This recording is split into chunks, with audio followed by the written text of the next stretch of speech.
Hi, welcome to this YouTube channel. I know this video is being posted very late. बहुत time का gap हो गया since my last video.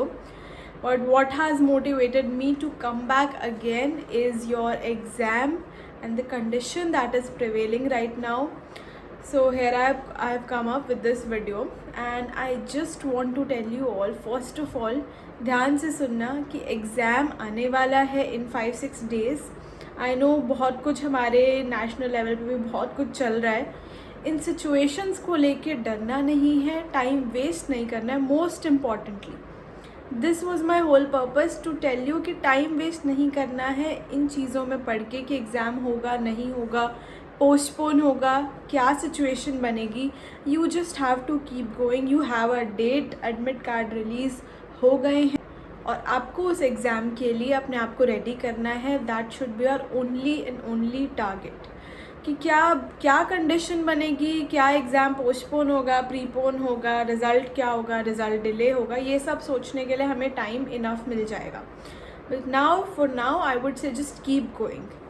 Now the second question, I have been getting a lot of DMs, a lot of messages कि ma'am अभी भी score वहीं stuck है, क्या करें, इस अटेम्प्ट को रहने दे, इस अटेम्प्ट में कैसे करें, क्या अभी भी हमारा स्कोर 100 से 150 जंप हो जाएगा. There are a lot of questions but for now I would say कि अगर आपने स्टार्टिंग से प्रिपेयर किया है, you have a plan ready, just go with that. उस प्लान को फॉलो करो और अपने आप को प्रिपेयर करो. First of all is this. Secondly कि क्या अगर आपके पास कोई प्लान नहीं है, अभी तक कुछ भी नहीं किया है, how to go about now. I would say previous year questions पे फोकस करो. अगर नहीं किया है, INI सेट के जो भी प्रीवियस ईयर क्वेश्चंस हैं लास्ट 5 years के, जस्ट गो थ्रू देम. उन टॉपिक्स को गो थ्रू करो और अपने आप को प्रिपेयर करो. छोटी copy, the 20th notebook, it should be in your hand all the time. उसको रिवाइज़ करो बार बार. GTs जितने दिए हैं उनको रिवाइज़ करो rather than giving new GTs at this point. At this point what is important, अपने आप को काम रखना ज़्यादा इंपॉर्टेंट है rather than new sources cover करने के. जो पहले पढ़ लिया है उसको कवर करना है. सेकेंडली मोस्ट इम्पॉर्टेंट डाउट जो हर किसी का आ रहा है कि क्या हमारा स्कोर अभी भी इम्प्रूव हो सकता है. 100-120 करेक्ट्स आ रहे हैं, अब फाइनल में भी इतने ही आएंगे. Is it like that? See there are a lot of stories ऐसे स्टूडेंट्स की भी कि जिनके लास्ट तक भी कुछ स्कोर आ रहा होता था और फाइनल एग्ज़ाम में they are able to do so much better. Just take it like a hypothetical situation कि एग्ज़ाम में वो क्वेश्चंस आ रहे हैं जो आपको सिर्फ आते थे. So your luck can also favour at so many point of times. But what you need right now is a positive mind set and a positive attitude. Keep going. अपने आप को कम नहीं समझना है किसी से भी. जो फाइनल एग्ज़ाम में आपका स्केड्यूल है, जो टाइम स्लॉट है, उसमें अपने आप को मेंटली एक्टिव रखना है, पीसफुल रहना है और अपने आप पे ट्रस्ट करना है. मोस्ट इम्पॉर्टेंटली अगर आपने कुछ नहीं भी किया है, अपने आप को जस्ट कीप टेलिंग दिस कि MBBS में तो पढ़ा ही है ना ये सब.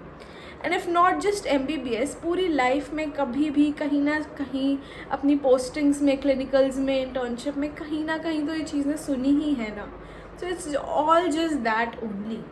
वही सब आपको गैदर करना है और साथ में अपना दिमाग लगाना है. दिमाग तभी चलेगा अगर आप मेंटली फ्रेश होंगे, रिलैक्स्ड होंगे. So just keep going.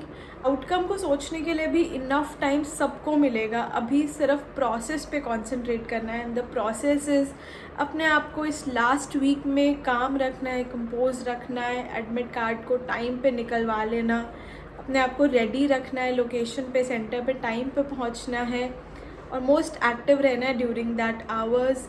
अभी से अपने आप को, अपने स्केड्यूल को उसके अकॉर्डिंग आप बना लो कि आप बहुत एक्टिव हो ड्यूरिंग योर एग्ज़ाम आवर्स. कोई भी डाउट हो आप पूछो मेरे से कमेंट्स में. I will try to answer that in my next video and I promise you कि नेक्स्ट वीडियो इतनी लेट नहीं आएगी. I will keep updating you and I am there with you all always. All the very best and keep going. You all are rock stars.